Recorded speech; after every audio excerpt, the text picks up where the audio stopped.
के बारे में सभी से मेरा एक सवाल है कि एचआर राउंड अगर तुमने निकाल लिया या आपका टेक्निकल राउंड मान लीजिए कहीं पे पहले हो गया, कई जगह क्या होता है टेक्निकल राउंड पहले हो जाते हैं और एचआर का राउंड होता भी नहीं है कई जगह, या कई जगह बाद में होता है। ठीक है, कई जगह होता भी नहीं। जैसे अगर हम बात करें मल्टीनेशनल को अगर छोड़ दे तो हमारे जितने भी मिड लेवल कंपनीज है, मिड लेवल कंपनी से पहले टेक्निकल हो जाता है, फिर उसके बाद एचआर होगा नहीं होगा उसको नहीं क्लियर नहीं है। मतलब टेक्निकल राउंड और इम्पोर्टेंट है, ये तो तुम्हें हर जगह देखना है। एचआर भले तुम कहीं देखो ना देखो, और एचआर राउंड है सिर्फ एमएनसीज में रिक्वायर्ड हो जाता है। अब बात है कि टेक्निकल राउंड के लिए क्या करें। आपको यहाँ पे ध्यान रखने की ये राउंड है क्योंकि आपको एक छोटी कंपनी से लेकर एक स्टार्टअप से लेकर आपको एक बड़ी एमएनसी तक के लिए टेक्निकल राउंड बहुत मेन है। टेक्निकल राउंड का मतलब यहाँ पे सिर्फ ये नहीं है कि आईटी वालों की कोडिंग, नॉन आईटी वालों की भी जो बीकॉम है, जो अपने बीएससी है, उनको भी ध्यान रखना है टेक्निकल राउंड में उनके पढ़े हुए सब्जेक्ट को अच्छे से करना पड़ता है। तो कैसे हम टेक्निकल राउंड निकालें, क्या करें, अब हम आपको ये बता रहे। तो टेक्निकल राउंड में आपको ध्यान रखना है कि आपका सामना होने वाला उसी फील्ड के एक्सपर्ट से।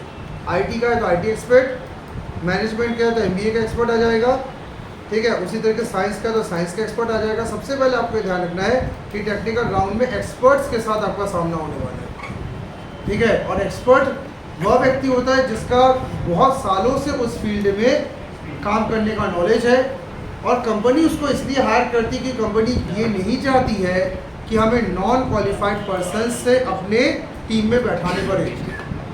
आप सभी को यहाँ पे ध्यान रखना है कि टेक्निकल राउंड जो है ध्यान रखिएगा क्योंकि एक्सपर्ट्स के साथ आपकी फाइटिंग होने वाली है। इस कारण से आपको ध्यान रखना है कि इस राउंड में आपको और ज़्यादा सतर्क रहना पड़ता है क्योंकि एक्सपर्ट्स जो है ध्यान रखिएगा, एक तो अपना लेवल अपना शो करते हैं, दूसरा आपको ध्यान रखना है कि गलती होने पर आपको ज़्यादा चांस देंगे ये ज़रूरी नहीं होता है, ठीक है। कुछ एक्सपर्ट्स दया खा जाते हैं, चलो ठीक है एक बार तुमसे नहीं हुआ तो मैं दूसरी कोडिंग कोई कर लो, लेकिन कुछ लोग क्या होता है वन कोडिंग में आप एंड कर देते हैं, मतलब एक कोडिंग नहीं हुई, एक काम नहीं हुआ, बाहर जाइए आप। तो आप ये देखना पड़ेगा हमारे एक्सपर्ट्स दयालु टाइप के तो एक बार में फैसला लेने वाले। तो टेक्निकल राउंड में आपको क्या क्या तैयारी करनी है ये मैं आपको बता दे रहा हूँ। First of all core language और सॉफ्टवेयर। फर्स्ट ऑफ ऑल मैं आपको बता दे रहा हूँ, सभी आप क्योंकि फ्रेशर्स हो, टेक्निकल राउंड में आप ध्यान रखना आप एक्सपीरियंस बन के नहीं जा रहे, आप एक फ्रेशर बन के जा रहे। फ्रेशर्स के लिए ध्यान रखिएगा ये ज़रूरी होता है कि आपको कोर लैंग्वेज या सॉफ्टवेयर का ज्ञान हो। कोर लैंग्वेज का मतलब बेसिक भी अगर आपको ज्ञान है तो आप उस लाइन में जा सकते हैं। मैं एडवांस्ड के लिए मना कर रहा हूँ, ठीक है। कई लोग सोचते हैं कि हम इसमें एक्सपर्ट हो जाए तब टेक्निकल में जाएंगे, एडवांस की ज़रूरत नहीं है। जितना सीखे हो वो इतना अच्छा आप सीखो कि आपको कोई भी क्रॉस चेक करे तो आप वहाँ पे फेल ना हो। खाली समझ रहे ना, ठीक है। आपको मान लीजिए 60% ऑफ कोडिंग आती है, 60% ऑफ सॉफ्टवेयर आता है, बस 60% ढंग से आना चाहिए। 100% तो किसी को नहीं आता, 100% लेके तो परेशान मत होइए। तो आपको क्या करना है, कोर लैंग्वेज और सॉफ्टवेयर पे आप क्या करें, मजबूती करें, और कम से कम 60% से 70% की एक्यूरेसी अगर आप मेंटेन करके चल रहे हैं तो टेक्निकल राउंड में आप निकल जाएंगे। 60 to 70% एक्यूरेसी, 100 से 100 कोई ठीक नहीं, पूरे सवाल कोई ठीक नहीं बोल सकता। 60 से 70% भी अगर तुमने कॉन्फिडेंस के साथ बोल दिया ना तो तुम्हें टेक्निकल राउंड में एक मौका मिल जाएगा कि चलो इस लड़के को कुछ बनता है। जो लोग फेल होते हैं वो फेल क्यों आते हैं, वो 30% तक भी नहीं पहुँचते, 30-40% तक बोलते हैं तो सामने वाला सिलेक्शन ही नहीं करता। सब समझ रहे हैं क्या मैंने इसको बताया। बेसिक चीज़ों को अच्छे से करो, बहुत एडवांस अभी भागने की जरूरत है, बेसिक चीज़ों को तगड़ा करो, पर 60-70% मिनिमम एक्यूरेसी निकाल लो, ठीक है। दूसरा आपको यहाँ पे ध्यान रखना है, सेकंड आपका है सब्जेक्ट नॉलेज। आपका चेक होता है टेक्निकल राउंड में, ठीक है। सब्जेक्ट नॉलेज पे भी आपको ध्यान रखना। बिगिनर्स के लिए मैं कहता हूँ एवरेज सब्जेक्ट नॉलेज भी काफ़ी है, हाई लेवल अभी मैं सबको मना कर रहा हूँ। एवरेज अगर आपको नॉलेज है तो भी आपके लिए बहुत अच्छा अगर आप बिगिनर्स हैं, ठीक है। बात मैं यहाँ पे जैसे सब्जेक्ट नॉलेज की करता हूँ, अब सभी को यहाँ पे एक इम्पॉर्टेंट चीज़ ध्यान रखनी है। सब्जेक्ट नॉलेज का मतलब क्या, आपके सब्जेक्ट का प्रैक्टिकल एप्लीकेशन भी आपको पता होना चाहिए और सब्जेक्ट का प्रैक्टिकल यूज़ आप कर चुके हो। ये मैं एक डेफिनेशन दे रहा हूँ। सब्जेक्ट नॉलेज का मतलब क्या, फर्स्ट प्रैक्टिकल नॉलेज कि आपने चला के देखा हुआ, ये नहीं कि सुना है। कई लोग क्या कहते हैं सब्जेक्ट नॉलेज को कहते हैं कि हमने हाँ सुना है पाइथन, हमने PHP सुना, हमने जावा सुना, सुना नहीं, चला के देखे क्या। और दूसरा क्या, दूसरा आपका प्रैक्टिकल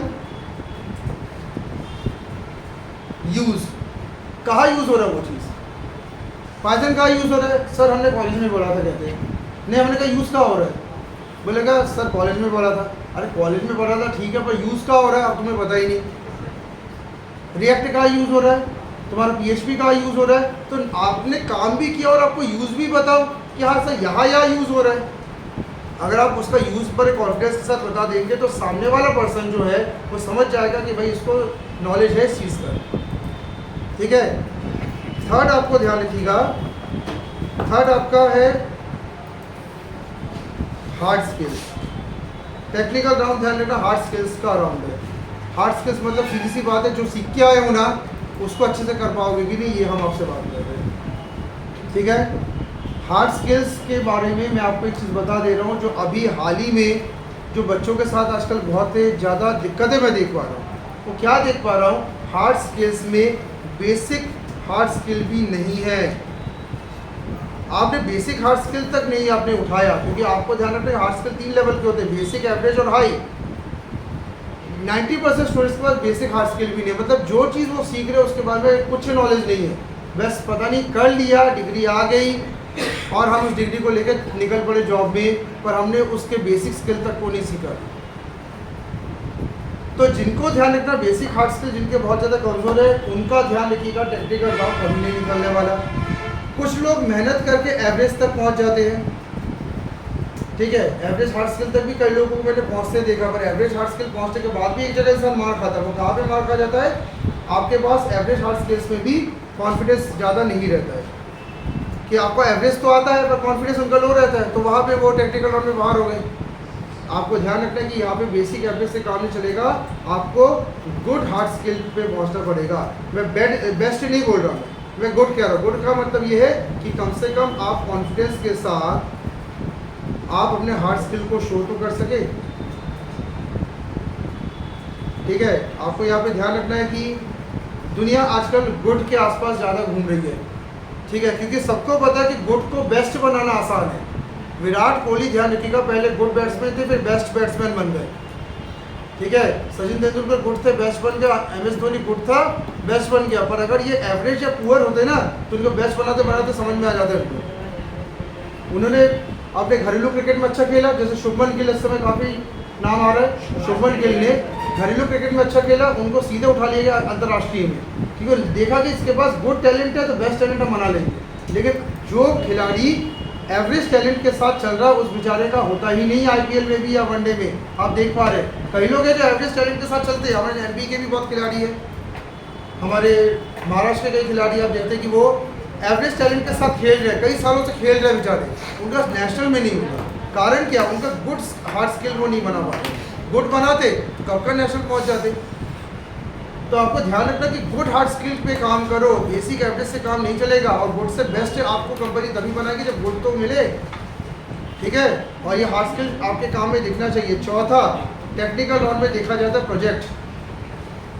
मैं सबको ये बता दे रहा हूँ, आजकल कंपनी आपसे ज़्यादा बात करना भी नहीं चाहती। कई लोग कहते हैं कि अरे हम आपसे क्या बात करें, आप प्रोजेक्ट वर्क दिखाइए अपना, आपके प्रोजेक्ट को देख के समझ में आ जाएगा आपने क्या काम किया है। ठीक है, तो प्रोजेक्ट आपका ध्यान रखिएगा, ये आपका आज सबसे ज़्यादा यूज़ किया जाता है आपके बारे में जानने के लिए। प्रोजेक्ट आपका जो है ध्यान रखिएगा एवरेज से लेकर फेयर डायरेक्शन में बनता है।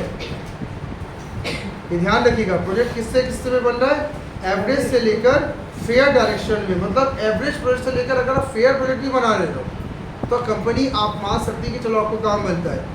इसमें भी ध्यान रखना गुड होता है इसके बाद, और गुड के बाद बेस्ट प्रोजेक्ट होता है। ठीक है, जिसका बेस्ट प्रोजेक्ट है ध्यान रखिएगा वो तो कंपनी अंदर कर लेगी, लेकिन कम से कम आप फेयर तक तो बना ले, और अगर गुड बनाए तो बहुत अच्छी बात है। ये सब चीज़ें ध्यान रखिएगा, मैं बहुत गहराई की चीज़ें बता रहा हूँ। ज़्यादातर बच्चों का सिलेक्शन क्यों नहीं हो रहा कॉर्पोरेट्स में, कंपनीज में, इसका कारण क्या है, ये एवरेज तक लेवल पे नहीं आ पा रहे, ये प्रोजेक्ट्स बनाने ही नहीं जानते और सीखना भी नहीं है। 3-4 साल IT का कोर्स को देने के बाद आप अगर प्रोजेक्ट एक बनाने की ताकत नहीं रख रहे तो कंपनी किस चीज़ के लिए आपको रखेगी। Project is the main thing. और पुअर लेवल में है कई लोग, पुअर लेवल किस तरीके से, अगर किसी बच्चे को कहा जाए कि तुम 1 हफ्ते में मेरे शॉप के लिए एक वेबसाइट बना दो, क्योंकि तुमने आईटी से पढ़ाई की है, एक हफ्ते छोड़ो, एक साल में नहीं बना पाएगा। कारण क्या है, प्रोजेक्ट्स बनाने का कोई टैलेंट ही उनको नहीं बताया गया। तो आपको ध्यान रखना है, प्रोजेक्ट आपको एवरेज टू फेयर बनाना है और गुड और बेस्ट तो बनाना सीखना है। इसी के लिए ध्यान रखिएगा, आपको कहा जाता है कि ट्रेनिंग कर ले, क्योंकि प्रोजेक्ट अगर आपका ढंग का नहीं बना तो कहीं के नहीं हो, रख लो डिग्री कहीं की भी आप, ठीक है। नेक्स्ट आपसे 5वां टेक्निकल राउंड में क्या जाना जाता है, 5th जाना जाता है टाइम मैनेजमेंट। टाइम मैनेजमेंट एक बार फिर से यहाँ पे आएगा, पर ये टाइम मैनेजमेंट प्रोजेक्ट्स को लेके आएगा।